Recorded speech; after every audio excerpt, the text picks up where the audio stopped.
Alright, I've been a big PC gamer for years. I still have console games, You can see, like, my ever-increasing library of Xbox games here, but I've always enjoyed games more on the PC, generally.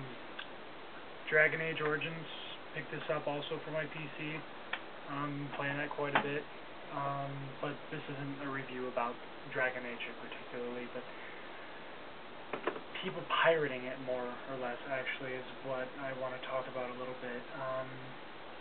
I'm scrolling through some of the comments and I'm seeing people that have downloaded it for free on their PC.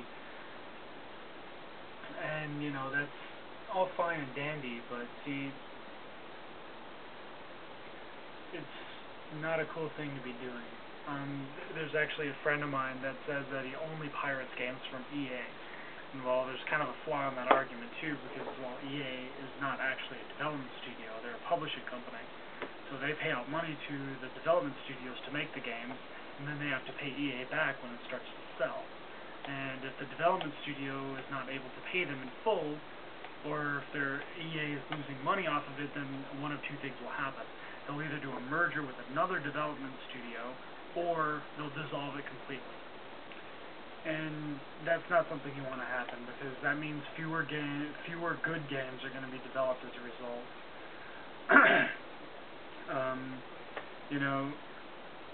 Recently console gamers have been able to get games sooner than the PC gamers. We've had to sit and wait for games to come out, and the principal reason for that is because of piracy. The biggest reason why the PC community is slowly shrinking. I mean, while the community still exists and it's still strong and is very evident, especially with Modern Warfare 2, the whole controversy surrounding that, but for those of you that are PC gamers, there are things that we have come to expect in our PC games over the years. Kind of a development tools, so we can make our own mods for the game, make our own maps, and things like that, things that allow us to customize content and script editors, things of this nature, and console commands also, which if you don't know what those are, which I imagine most of you probably do, you just push a button and you can change key bindings and edit your field of view and things like that within the game without having to exit back out to the menu.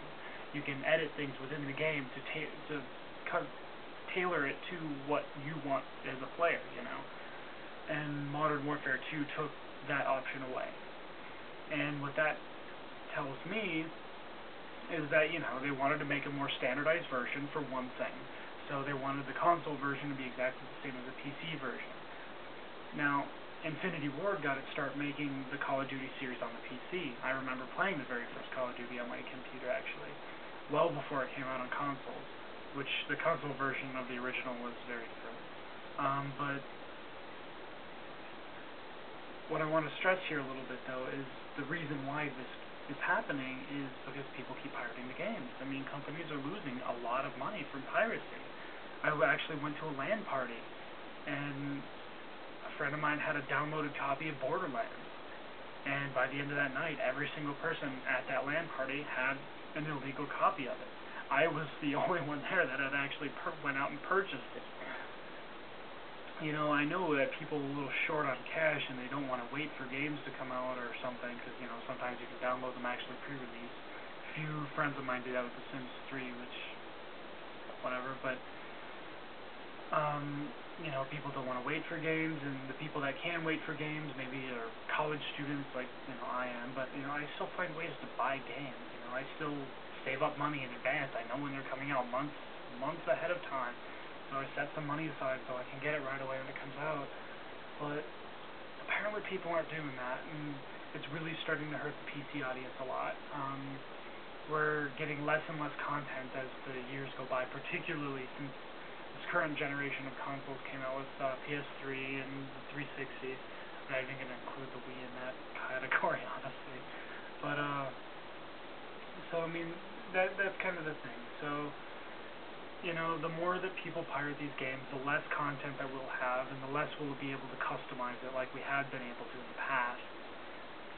And that's actually one of the biggest advantages to having games on PC, is being able to customize the game content and download, mods and things like that for it that make it a more enjoyable, more customized experience, which is something that most console gamers haven't been able to do, as of yet anyway. And, it's really unfortunate that it has to go this way, but that's just kind of the way it is. But, I really like playing my PC games, and I really hope to be able to continue to do so in the future, so I'm really hoping that, people wake up and start buying games, Dragon Age Origins is in development for several years. It's a lot of man hours, a lot of time and money invested into this thing. And, I'm sure it's kind of like it kicked to the balls of the development studio, because they spend so much time on this. It's like they don't intend on doing it for free, Game developers don't work for free. I'm sure none of you would either. So, that's kind of the problem that I have with this. So, don't pirate games. Buy a game once in a while for a PC, If you feel compelled to download it because you're short on cash, buy it later. But seriously, give the money to these guys. They're working their asses off so we can have a game that we can play in our free time, so we can have a quality experience to enjoy. And it's unfortunate that people aren't quite getting the message here, and I really would like to see less people pirating games on PC. Like I said before, you think Secure ROM sucks? Believe me, it can get a lot worse. You'd rather deal with Secure ROM than not have a game at all, right? And if you answered no to that, then just go get an Xbox and quit your whining. But that's really all I had to say. So, I appreciate you listening, and, don't pirate games. These people put a lot of time and work into what they're doing, so, show some appreciation, show some support for the game companies, for the developer studios and things like that. So, that's all I had to say again. So, thanks for watching.